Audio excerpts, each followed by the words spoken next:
Hermanos, Amén.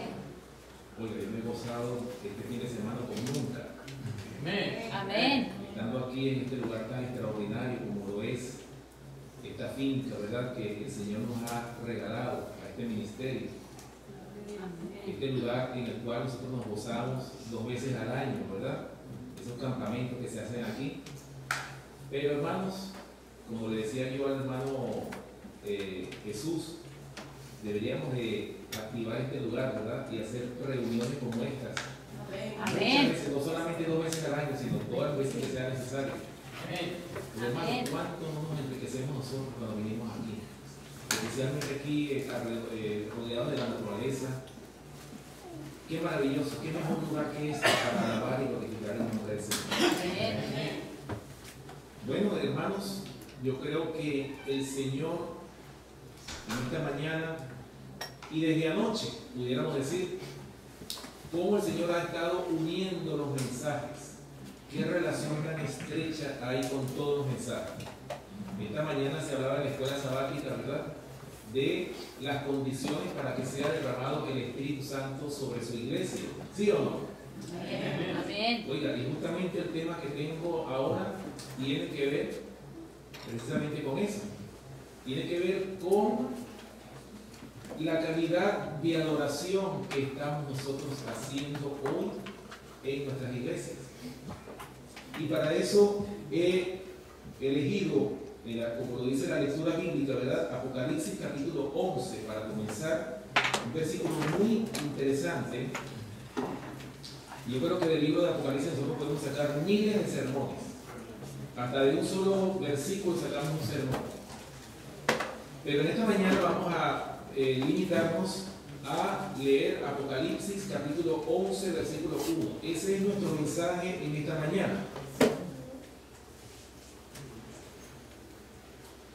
Apocalipsis capítulo 11, versículo 1. Escuchen bien lo que dice el Señor aquí a través del apóstol Juan.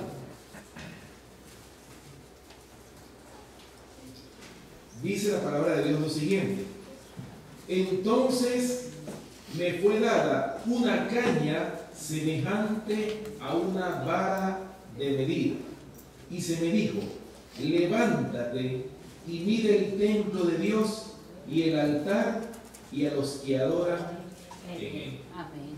Interesantes palabras, ¿verdad? Amén. Vemos nosotros aquí la orden que le da Dios ¿a quién? Al apóstol Juan. Le dice, y de hecho, antes de darle la orden, le da que una caña semejante ¿qué? A una vara de medir. Ahora escuchen bien, hermanos, le da una caña semejante a una vara de medir. Esa caña, dice el Señor aquí en Apocalipsis capítulo 11, versículo 1, que con esa caña iba a medir ¿qué cosa? 3 cosas: el templo, el altar y los que adoran en él. Ahora, fíjense bien, el profeta Ezequiel también habla no precisamente de una caña semejante a una vara de medir, sino habla de un cordel de medir, que es prácticamente lo mismo. Si tenemos bien sea o una caña que es como un palito largo, ¿sí o no?, o un cordel de medir, exactamente es lo mismo, en el sentido de que es para medir algo.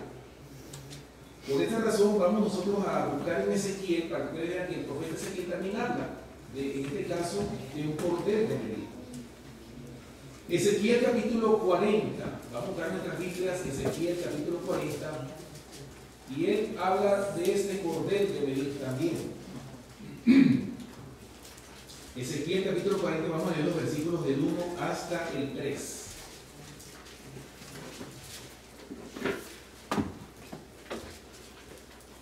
Dice la palabra de Dios lo siguiente en Ezequiel capítulo 40, versículos del 1 al 3.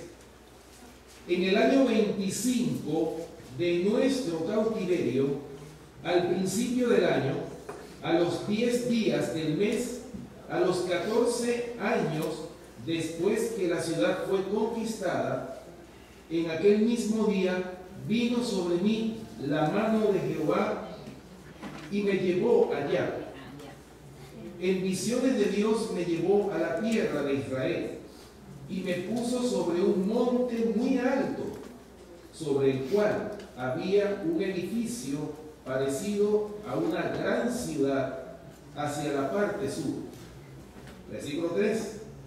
Me llevó allí y he aquí un varón cuyo aspecto era como aspecto de bronce y tenía un cordel de lino en su mano y una caña de medir, y él estaba a la puerta. Versículo 4. Y me habló aquel varón diciendo: Hijo de hombre, mira con tus ojos y oye con tus oídos, y pon tu corazón a todas las cosas que te muestro, porque para que yo te las mostrase has sido traído aquí.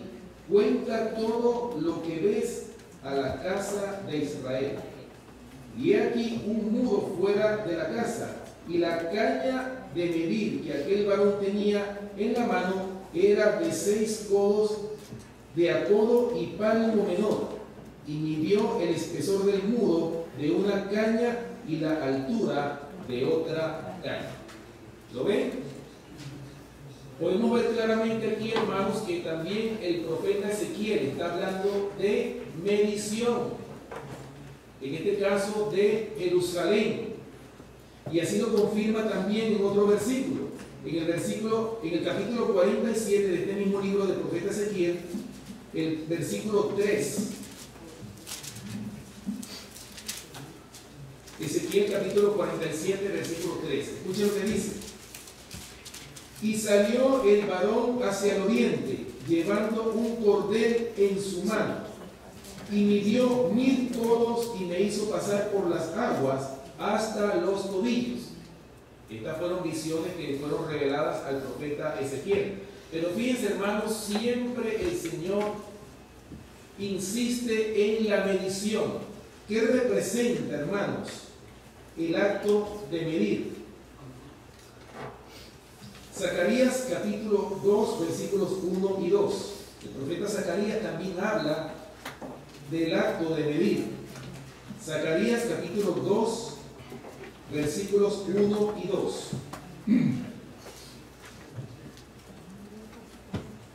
Dice: alcé pues mis ojos y miré, y he aquí un varón que tenía en su mano un cordel de medir.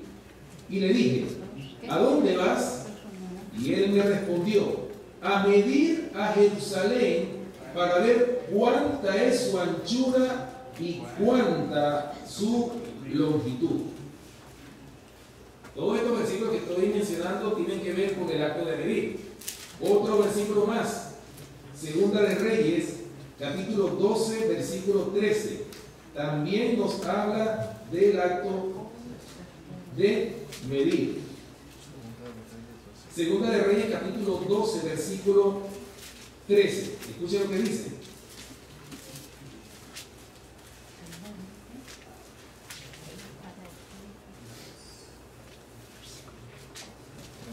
Segunda de Reyes, capítulo 12, versículo 13. Dice: mas de aquel dinero que se traía a la casa de Jehová no se hacían tazas de plata, ni despabiladeras, ni jofainas, ni trompetas, ni ningún otro utensilio de oro ni de plata se hacía para el templo de Jehová. Hermanos, ¿qué era lo que estaba haciendo el Señor con la vara? Cuando le dio al profeta o a los profetas esta vara semejante a una caña de medir, ¿era para qué? Para medir al pueblo de Dios. Así lo dice, como lo habíamos leído nosotros en Apocalipsis capítulo 11, versículo 1, que al profeta Juan, ¿qué fue lo que le dio el Señor? Una vara semejante a una caña de medir, y le dijo: levántate y mire el templo de Dios, el altar, y ¿qué más? Y los que adoran en él. Ahora, fíjense bien, hermanos, ¿qué representa este acto de medir? Es que el Señor está viendo cómo su iglesia está adorándole a Él. Y acuérdense que el Señor siempre tiene una constante vigilancia sobre todas las iglesias. Así lo podemos ver nosotros en Apocalipsis capítulo 1. Amén. En esa visión que tuvo el profeta Juan cuando vio esos 7 candeleros de oro. Vamos a buscarlo. Apocalipsis capítulo 1. Dice la palabra de Dios aquí en Apocalipsis capítulo 1, y vamos a leer los versículos 12 y 13 primero. Apocalipsis capítulo 1, versículos 12 y 13. Escuchen lo que dice. Y me volví para ver la voz que hablaba conmigo, y vuelto vi 7 candeleros de oro. Versículo 13. Y en medio de los 7 candeleros, a uno semejante al Hijo del Hombre, vestido de una ropa que llegaba hasta los pies, ceñido por el pecho con un cinto de oro. ¿Qué estaba haciendo el Señor aquí? Cuidando los 7 iglesias. Estaba, hermanos, caminando alrededor de ¿qué? De los 7 candeleros de oro. Ahora, como el libro de Apocalipsis nos habla a nosotros de símbolos, el versículo 20 explica qué simbolizan esos candeleros de oro, esas estrellas que vio el apóstol Juan en la mano de este varón, ¿verdad? Que representa nada más y nada menos que al Hijo de Dios, Cristo Jesús. Versículo 20 de Apocalipsis capítulo 1 dice: el misterio de las 7 estrellas que has visto en mi diestra y de los 7 candeleros de oro. Las 7 estrellas son los ángeles de las 7 iglesias, y los 7 candeleros que has visto son las 7 iglesias. ¿Lo ven? ¿Qué estaba haciendo el Señor? Estaba paseando en medio de ¿qué? De los 7 candeleros de oro. Nosotros sabemos que Apocalipsis capítulo 2 y Apocalipsis capítulo 3 habla de las 7 iglesias del Asia. Los teólogos le han dado 3 interpretaciones a estas 7 iglesias del Asia. Representan las iglesias que en el tiempo del apóstol Juan estaban representadas por las iglesias de Éfeso, Esmirna, Pérgamo, Tiatira, Sardis, Filadelfia y Laodicea. Otro significado de esas 7 iglesias representa los 7 períodos de la iglesia cristiana, desde que el Señor le dijo a Pedro: a ti te digo que tú eres Pedro, y sobre esta roca edificaré mi iglesia, y las puertas del Hades no prevalecerán contra ella.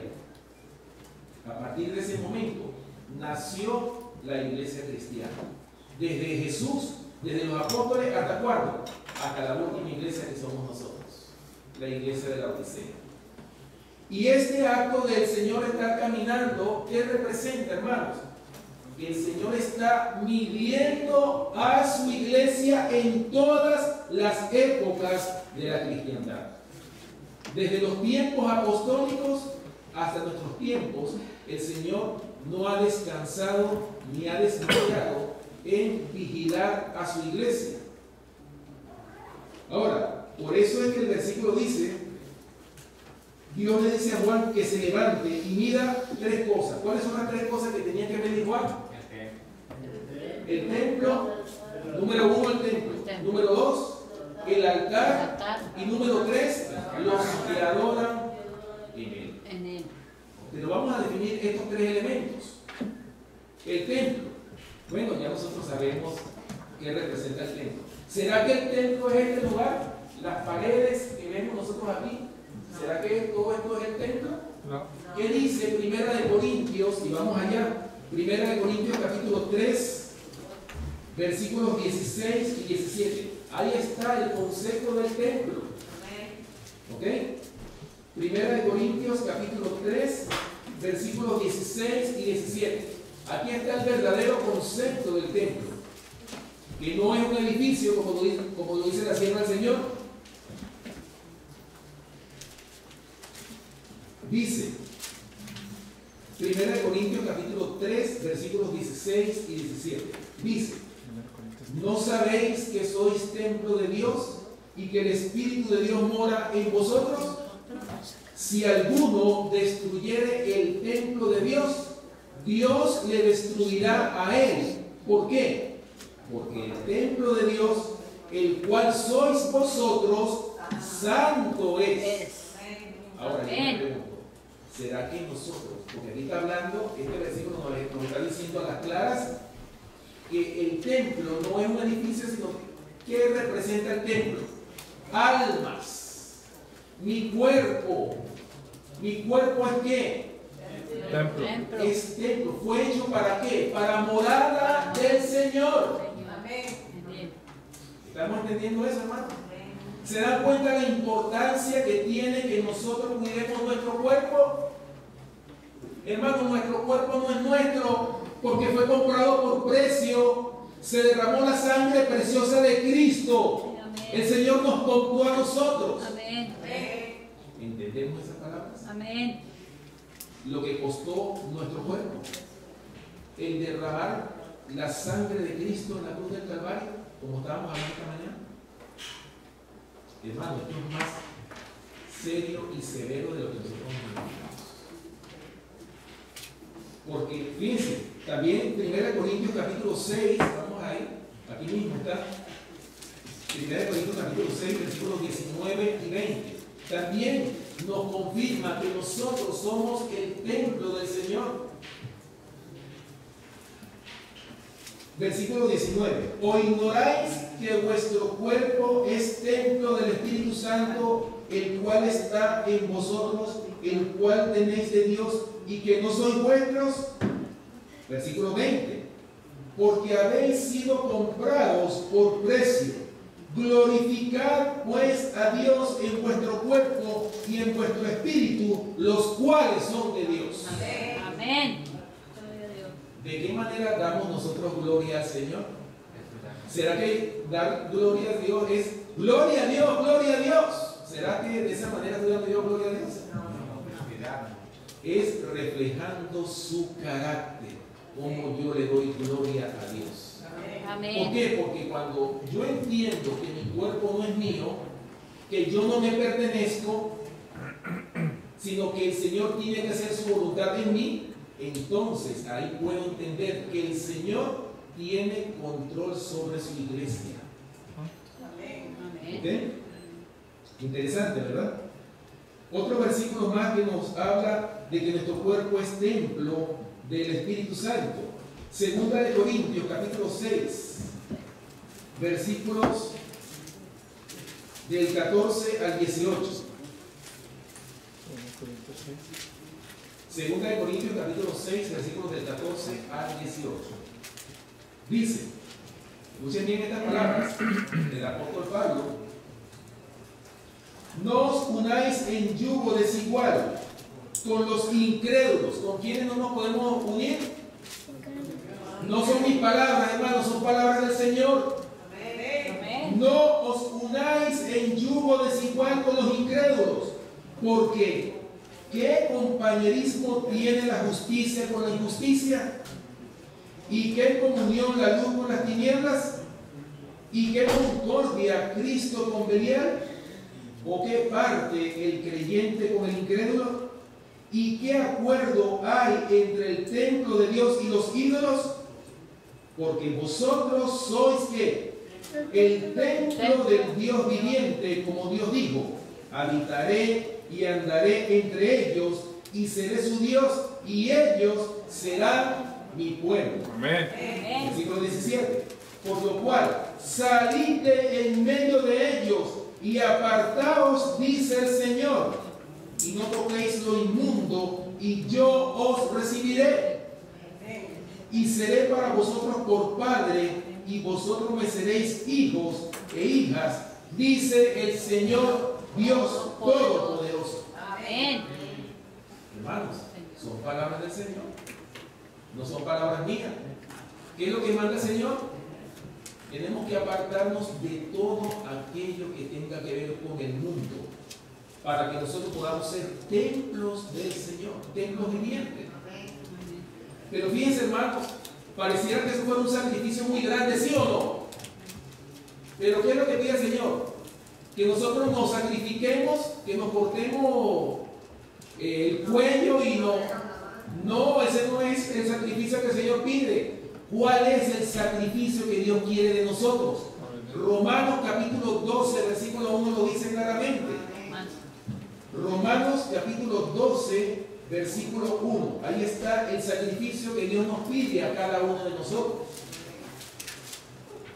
Romanos capítulo 12, vamos a leer los versículos 1 y 2.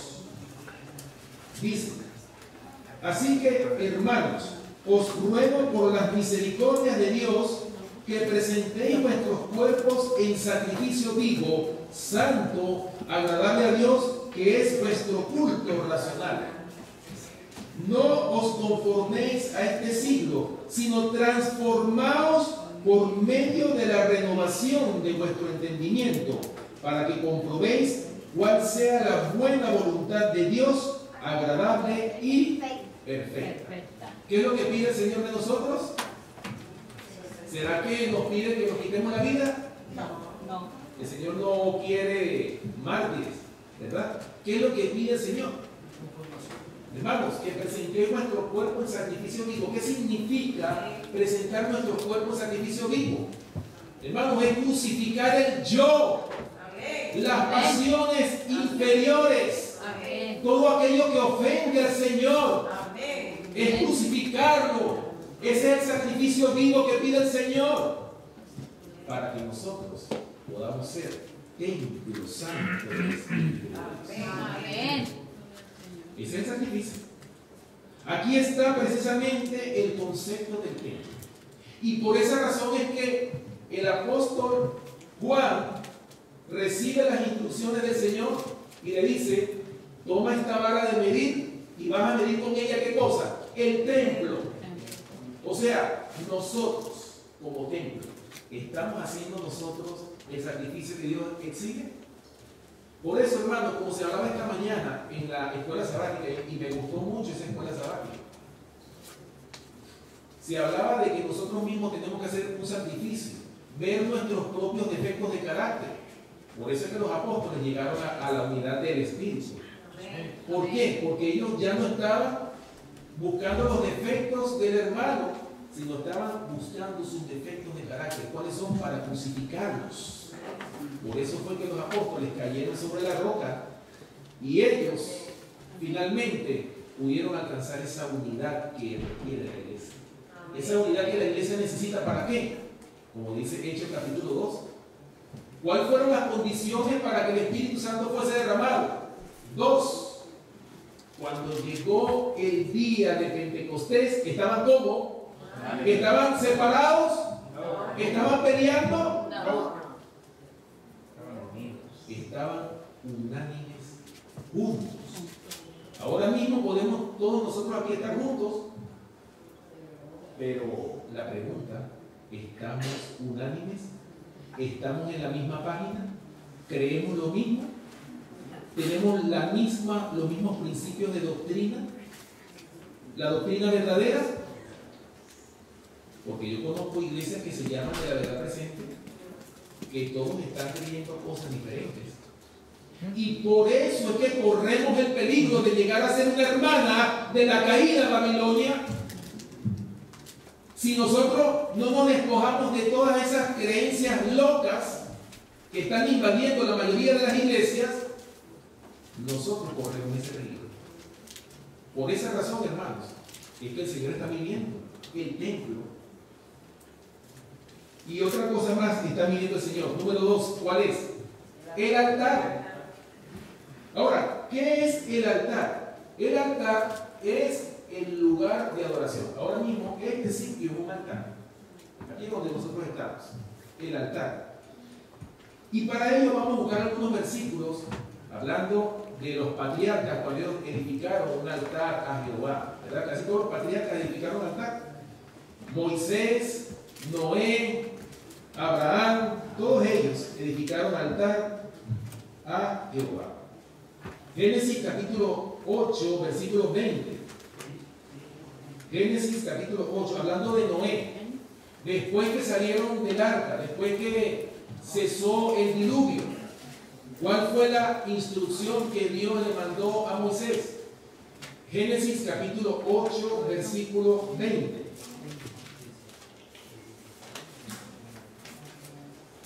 ¿Ya lo tenemos todos? Amén. Dice, y edificó Noé un altar a Jehová y tomó de todo animal limpio y de toda ave limpia y ofreció holocausto ¿en dónde? En el altar. En el altar. ¿Lo ven? O sea, ¿qué es lo que fue que le mandó el Señor a hacer a Noé? Un altar. Un altar para sacrificar allí después que salieron del diluvio, y tomó de los mismos animales que tenía en el arca para hacer el sacrificio de acuerdo a las instrucciones que el Señor le había dado, en este caso a Noé. Otro hombre de fe también que hizo sacrificios, que edificó altares, Abraham, ¿verdad? Ahí mismo en Génesis vamos al capítulo 12 y vamos a leer el versículo 7. Génesis capítulo 12, versículo 7. Dice,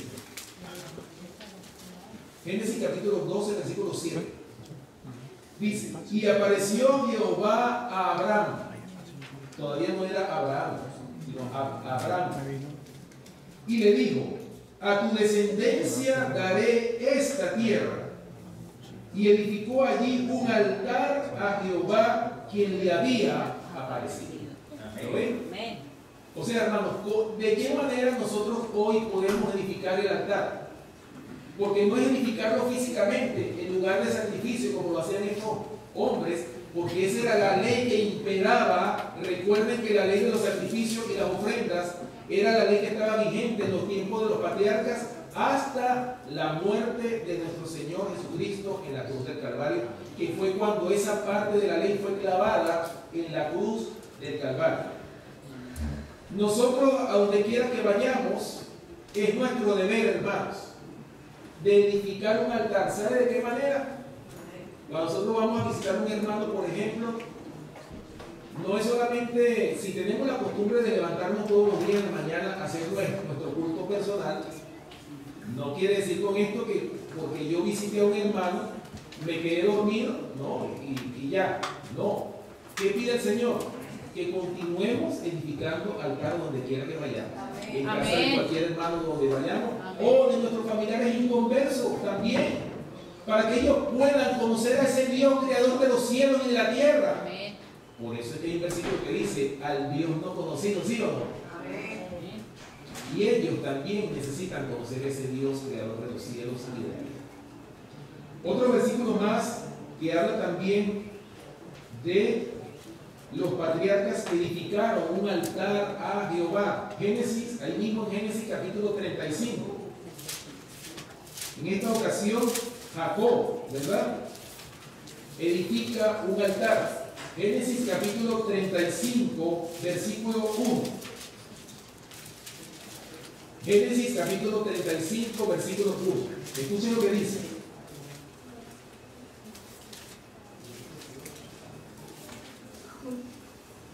Dice, Dios dijo a Jacob, levántate y sube a Betel y quédate allí y haz allí un altar al Dios que te apareció cuando huías de tu hermano Esaú.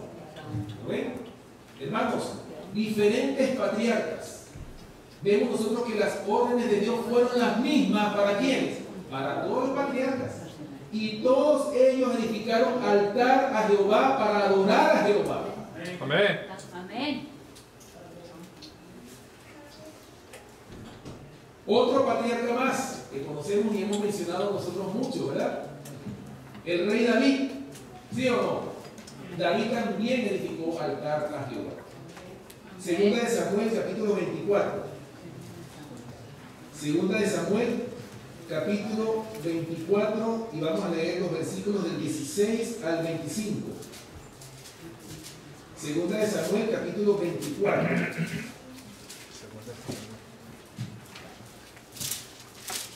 Versículos del 16 hasta el 25.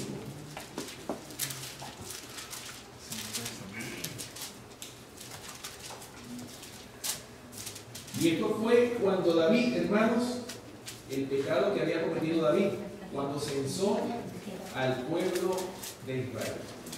¿Ustedes saben que ese fue el pecado que él cometió? ¿Por qué? Porque el Señor le había dicho, como habíamos hablado anoche, ¿se acuerdan? Que anoche habíamos hablado nosotros de que el Señor siempre obraba como el caso de Gedeón, que eran muchos, cuando el ejército de Gedeón eran 32,000, y los diezmó hasta llegar a 300, y con esos 300 le entregó la victoria sobre los madianitas. Escuchen lo que dice aquí. David censó el pueblo y tenía, ¿saben cuántos? 1.570.000 soldados tenía el ejército de David. Hermanos, imagínense ustedes 1.570.000 soldados. Sí. Usted pudiera pensar, oye, ya con esto ya yo la tengo lista. No hay nadie que pueda conmigo. Yo soy el hombre más poderoso sobre esta tierra. Hermanos, ¿y qué es lo que le había prohibido el Señor? Que no censara a su pueblo. Esas fueron las órdenes expresas que Dios le había dado a quién. A David. Pero David desobedeció y había pecado. ¿Y qué fue lo que Dios le mandó? Hacer un altar para hacer un sacrificio por ese pecado que él había cometido. Segunda de Samuel capítulo 24, y vamos a leer los versículos del 16 hasta el 25. Dice: y cuando el ángel extendió su mano sobre Jerusalén para destruirla, Jehová se arrepintió de aquel mal y dijo al ángel que destruía al pueblo: basta ahora, detén tu mano. Y el ángel de Jehová estaba junto a la era de Arauna Jebuseo. Y David dijo a Jehová, cuando vio al ángel que destruía al pueblo: yo pequé, yo hice la maldad. ¿Qué hicieron estas ovejas? Te ruego que tu mano se vuelva contra mí y contra la casa de mi padre. Oiga, hermanos, ¿verdad que David estaba ya intercediendo ya por su pueblo? Amén. Ahí estaba el carácter, ya el Señor ya lo estaba moldeando de tal manera que David estaba preparado para pastorear ovejas. ¿Ok? Versículo 18. Y Gad vino a David aquel día, o sea, Gad el profeta, y le dijo: sube y levanta un altar a Jehová en la era de Arauna Jebuseo. Subió David conforme al dicho de Gad, según había mandado Jehová. Y Arauna miró y vio al rey y a sus siervos que venían hacia él. Saliendo entonces Arauna, se inclinó delante del rey, rostro a tierra. Y Arauna dijo: ¿por qué viene mi señor el rey a su siervo? Y David respondió: para comprar de ti la era, a fin de edificar un altar a Jehová, para que cese la mortandad del pueblo. Versículo 22.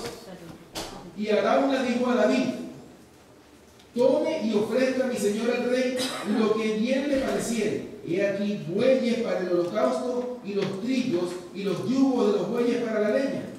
Todo esto, oh rey Arauna, lo da al rey.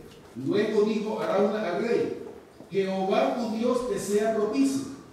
Y el rey dijo a Arauna: no, sino que por precio te lo compraré, porque no ofreceré a Jehová mi Dios holocaustos que no me cuesten nada.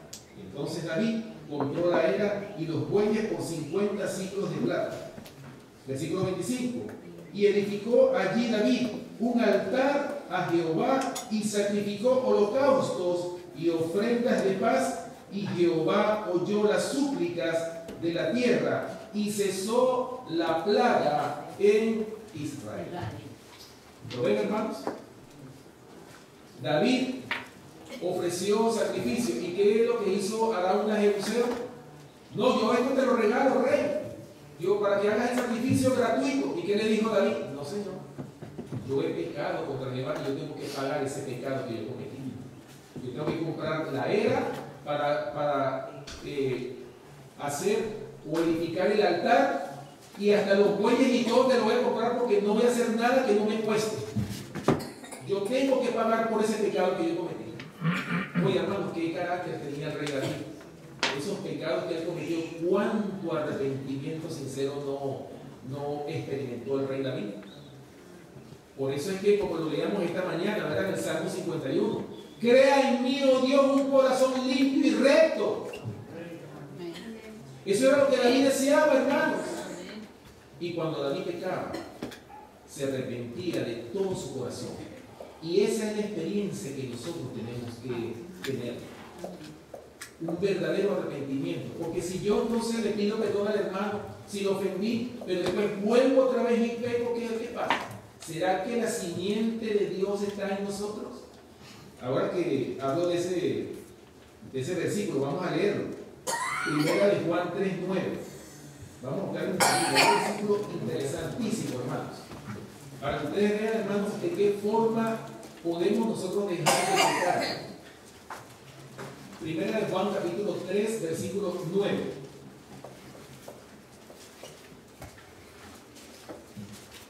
Primera de Juan capítulo 3, versículo 9 dice: todo aquel, oigan esta palabra, muy importante versículo y nosotros deberíamos de aprendernos este versículo de memoria.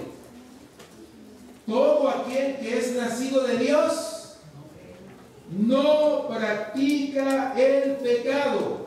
¿Por qué?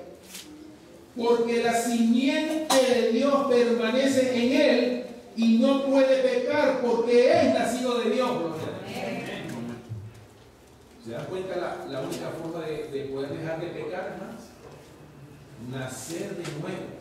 Y para nacer de nuevo, la simiente de Dios tiene que estar en nosotros para dejar de pecar. Cuando uno está, hermanos,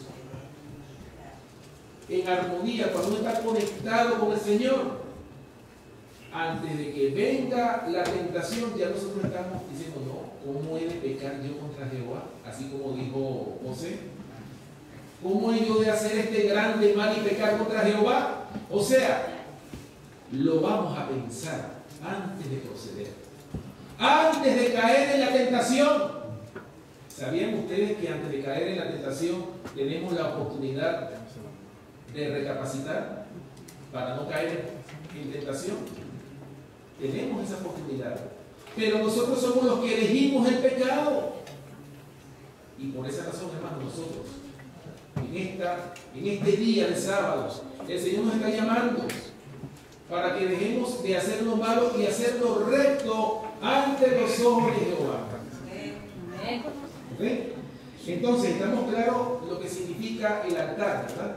Un lugar donde se ofrecían los sacrificios. Y la mayoría de los patriarcas, todos ellos, el Señor les mandó a que edificasen un altar para sacrificar allí el holocausto del animal para adorar al Señor. Ahora, tercer elemento que manda el Señor al apóstol Juan a medir con la varita que tenía de medir. ¿Cuál es ese tercer elemento que nos falta?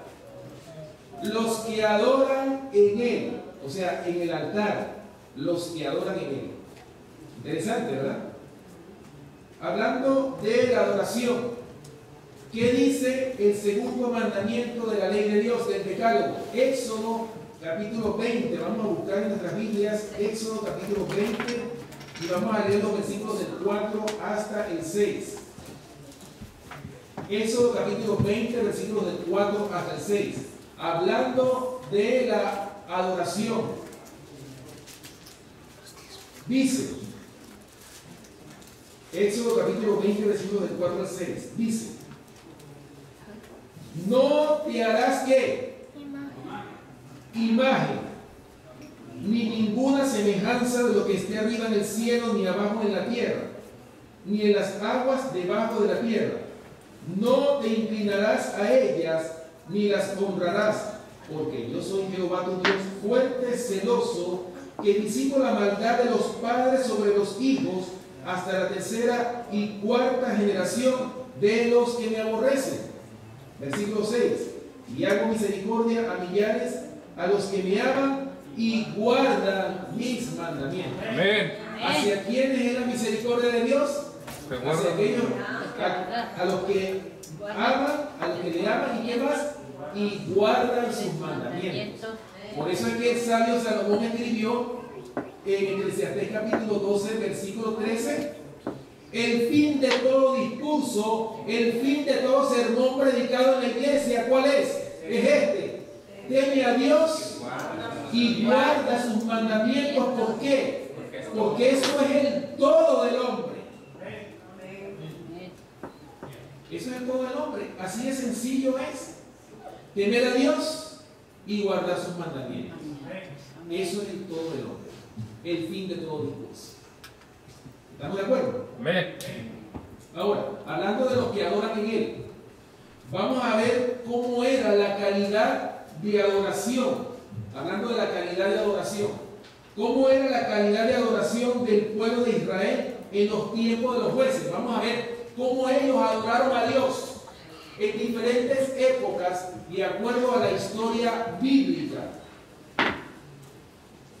¿Cómo era la adoración del pueblo de Israel en los tiempos de los jueces? Y vamos a buscar nuestras Biblias, Jueces capítulo 2, versículos 12 y 17. Jueces capítulo 2, versículos 12 y 17.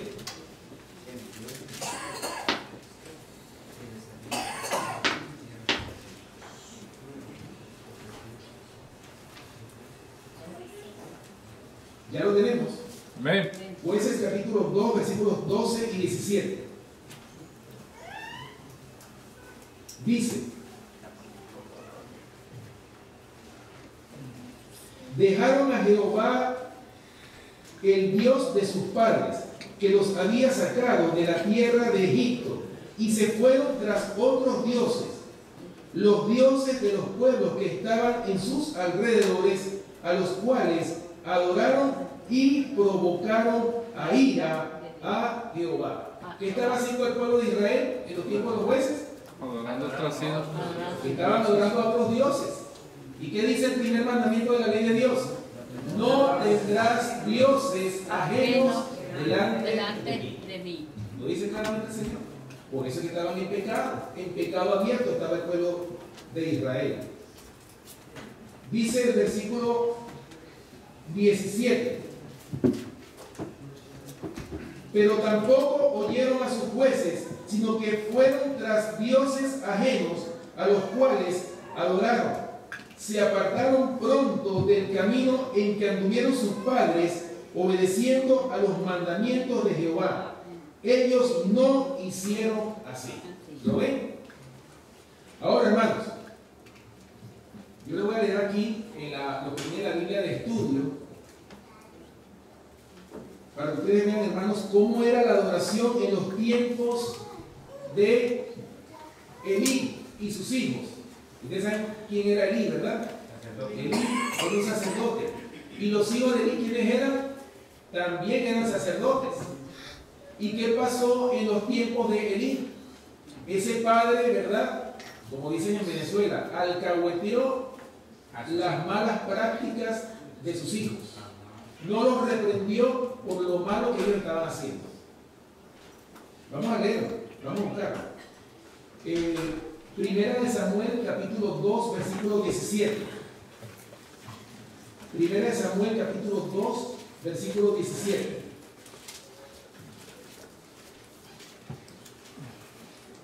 Escuchen bien, hermanos, cómo era la calidad de adoración en los tiempos de Elí.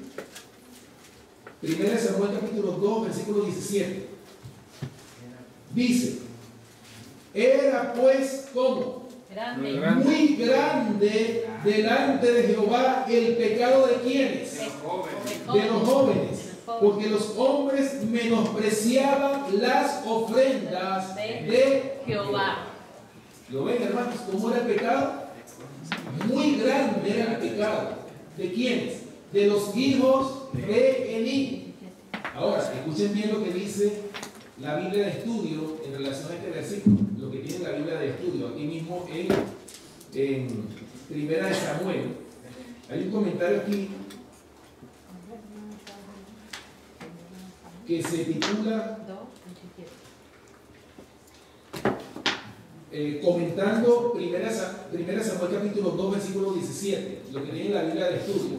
Voy a leer el comentario que está aquí, que se titula: los pecados de los sacerdotes hicieron que algunos ofrecieran sus propios sacrificios.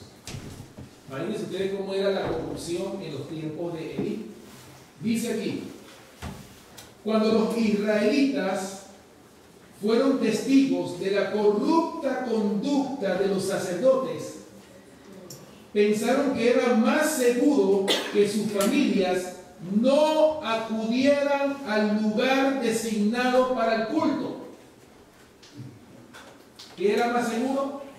No ir al lugar de culto por la corrupción tan grande que había.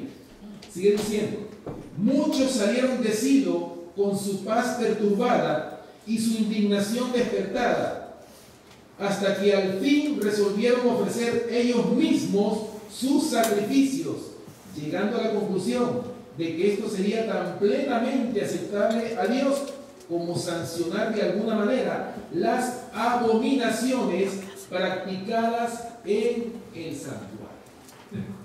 ¿Se dan cuenta, hermano, a qué nivel llegó la corrupción en los tiempos de Elí?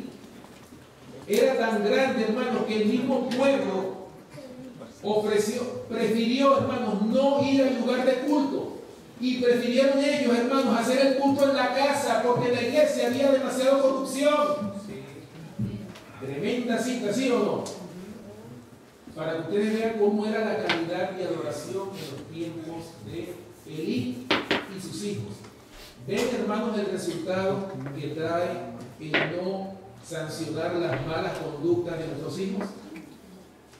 Por eso es importante que nosotros como padres, desde que los hijos tan pequeños, corregirlos todo el tiempo. ¿Para qué? Para que sean verdaderos hombres y mujeres de Dios. Ese es el propósito.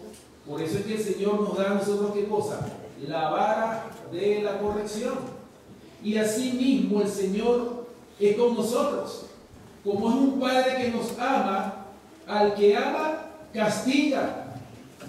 Porque el Señor quiere, hermanos, nuestra salvación.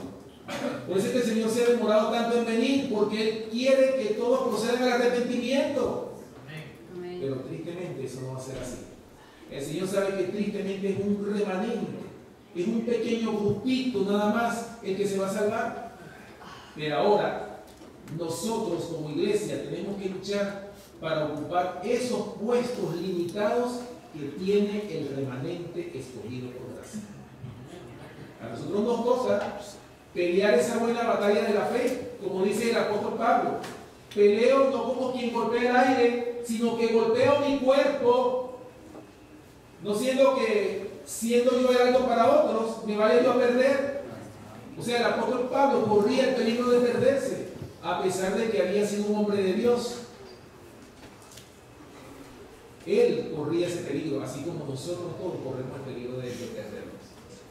Y por eso es que el Señor constantemente nos amonesta, nos castiga.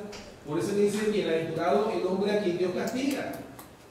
Porque en el castigo de Dios, hermanos, vemos el amor de Dios. Un Dios que nos ama, que quiere lo mejor para nosotros. En otras palabras, el sacrificio vivo. Eso es lo que el Señor quiere de nosotros. Os ruego, pues, hermanos, por la misericordia de Dios, que presentéis vuestros cuerpos en sacrificio vivo, santo, agradable a Dios, que es vuestro culto racional. Ok, entonces, continuando. ¿Cómo era la calidad de adoración en los días del rey Jeroboam? Es muy bien el rey Jeroboam, ¿verdad? Que hizo fiesta solemne en el 8º día, los 15 días del mes, o sea, todo lo contrario a lo que Dios había indicado en relación a las fiestas solemnes de Jehová. Vamos a buscar.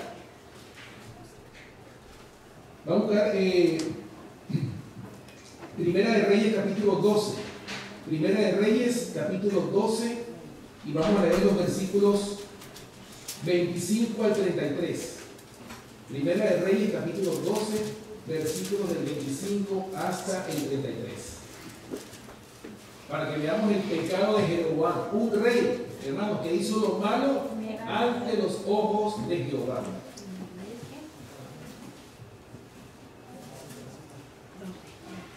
Dice, entonces reedificó Jeroboam a Siquem en el monte de Efraín y habitó en ella. Y saliendo de allí reedificó a Penuel.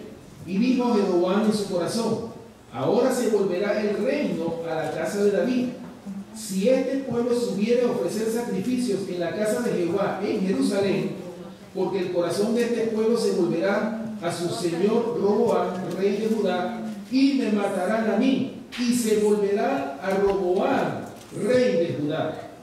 Versículo 28. Y habiendo tenido consejo, hizo el rey 2 becerros de oro, y dijo al pueblo: bastante habéis subido a Jerusalén. He aquí tus dioses, oh Israel, los cuales te hicieron subir de la tierra de Egipto. Y puso uno en Betel y el otro en Dan. Y esto fue causa de pecado, porque el pueblo iba a adorar delante de uno hasta Dan. Versículo 31. Hizo también casas sobre los lugares altos, e hizo sacerdotes de entre el pueblo que no eran de los hijos de Leví. Entonces instituyó Jeroboam fiesta solemne en el mes octavo, a los 15 días del mes, conforme a la fiesta solemne que se celebraba en Judá, y sacrificó sobre un altar. Así hizo en Betel, ofreciendo sacrificios a los becerros que había hecho. Ordenó también en Betel sacerdotes para los lugares altos que él había fabricado. Versículo 33. Sacrificó pues sobre el altar que él había hecho en Betel a los 15 días del mes octavo, el mes que él había inventado de su propio corazón, e hizo fiesta a los hijos de Israel y subió al altar para quemar incienso. ¿Ven, hermanos, estas abominaciones que estaba cometiendo el pueblo de Israel, inducido por el rey Jeroboam? Un rey que inventó fiesta solemne en el octavo mes, a los 15 días, contrario a lo que dice el Señor cuando instituyó la fiesta solemne de Jehová. Y no solo eso, sino que nombró sacerdotes que no pertenecían a la tribu de Leví. Por eso, hermanos, es que el Señor tuvo que desechar a este pueblo, el pueblo de Israel. Por eso solamente quedó la tribu de Judá. ¿Por qué? Jeroboam, ¿qué fue lo que hizo? Para que el pueblo de Israel no volviera otra vez a Jerusalén, ¿qué fue lo que hizo? Le hizo 2 becerros, para que adorasen esos mismos becerros que habían sacado a Israel, o esos becerros que ellos habían adorado en el desierto. Por eso, hermanos, esta era la adoración que le estaban dando el pueblo de Israel, el pueblo profeso de Dios, al Dios creador de los cielos y de la tierra. Vamos a ver cómo era la calidad de adoración en los días de Usías, Jotán, Acaz y Ezequías, reyes de Judá. Vamos a Isaías capítulo 1. Isaías capítulo 1, vamos a leer los versículos 1 primeramente. Isaías capítulo 1, versículo 1. Dice: visión de Isaías, hijo de Amós, la cual vio acerca de Jerusalén, de Judá y Jerusalén, en días de Usías, Jotán, Acaz y Ezequías, reyes de Judá. Versículos del 11 al 15. Dice: ¿para qué me sirve, dice Jehová, la multitud de vuestros sacrificios? Hastiado estoy de holocaustos de carnero y de cebo de animales gordos. No quiero la sangre de bueyes, ni de ovejas, ni de machos cabríos. ¿Quién demanda esto de vuestras manos cuando venís a presentaros delante de mí para hollar mis atrios? No me traigáis más vana ofrenda. El incienso me es abominación, luna nueva y días de sábado. El convocar asambleas no lo puedo sufrir. Son iniquidad vuestras fiestas solemnes. Vuestras lunas nuevas y vuestras fiestas solemnes las tiene aborrecidas mi alma. Me son gravosas. Cansado estoy de soportarlas, dice el Señor. Versículo 15. Cuando extendáis vuestras manos, yo esconderé de vosotros mis ojos. Asimismo, cuando multipliquéis la oración, yo no oiré. Llenas están de sangre vuestras manos. Oh, mis hermanos, qué palabras más duras las que habla el Señor aquí a través del profeta Isaías. Son palabras duras. O sea, que dice el Señor que era abominación esas fiestas solemnes que estaba convocando el pueblo de Dios. El pueblo profeso, que profesaba la verdad presente. ¿Y qué dice el Señor? Cuando multipliquéis la oración, yo no los voy a oír. Llenas están de iniquidad vuestras manos. Ahora yo pregunto, ¿estamos nosotros viéndonos en ese espejo, hermanos? ¿Será que nosotros como iglesia estamos cayendo en esas abominaciones? ¿Se han hecho ustedes esa pregunta? Ahora, la pregunta que nos podemos hacer: ¿cómo es la calidad de adoración de las iglesias del Evangelio Eterno? ¿Cómo será? ¿No hemos hecho esa pregunta? ¿Estamos adorando al Señor en espíritu y en verdad? Bueno, esa es una pregunta que todos y cada uno de nosotros debemos hacernos individualmente. ¿Cómo es la calidad de adoración de nosotros? El mismo Señor Jesús se lo dijo a los discípulos. En los tiempos de Jesús, ¿cómo era la calidad de adoración? ¿Qué les dijo a los escribas y los fariseos? En vano me honran. En vano me honran, dijo el Señor, ¿sí o no? Siguiendo ¿qué? Mandamientos de hombres. Eso era lo que ellos estaban guardando. Y querían crucificar a Jesús. ¿Por qué? Porque el Señor sacó a la luz ¿qué? La verdad del Evangelio eterno. ¿Ok? Ahora, hermanos, la pregunta, hablando de la adoración, la calidad de adoración, ¿cómo será? Estamos hablando ya del futuro, ¿sí o no? ¿Cómo será la adoración o la calidad de adoración del pueblo remanente que Cristo viene a buscar? De la iglesia remanente, ¿cómo va a ser la calidad de adoración? ¿Será que van a estar en estas mismas abominaciones? ¿Cómo va a ser ese remanente escogido por gracia? ¿Cómo van a adorar al Señor? Bueno, el Señor se lo dijo a la mujer samaritana. Vamos a volver otra vez a leer ese versículo como lo leímos anoche. Juan capítulo 4, vamos a ir en nuestras Biblias. Juan capítulo 4, versículos del 21 hasta el 23. Juan capítulo 4, versículos del 21 al 23. Escuchen lo que dice. Jesús le dijo: mujer, créeme que la hora viene cuando ni en este monte ni en Jerusalén adoraréis al Padre. Vosotros adoráis lo que no sabéis. Nosotros adoramos lo que sabemos. ¿Por qué? Porque la salvación viene de los judíos. Mas la hora viene, y ahora es, cuando los verdaderos adoradores adorarán al Padre en espíritu y en verdad. Hermanos, esas son palabras proféticas que el Señor se lo dijo a la mujer samaritana. Que iba a venir el tiempo en que los verdaderos adoradores iban a adorar al Padre correctamente.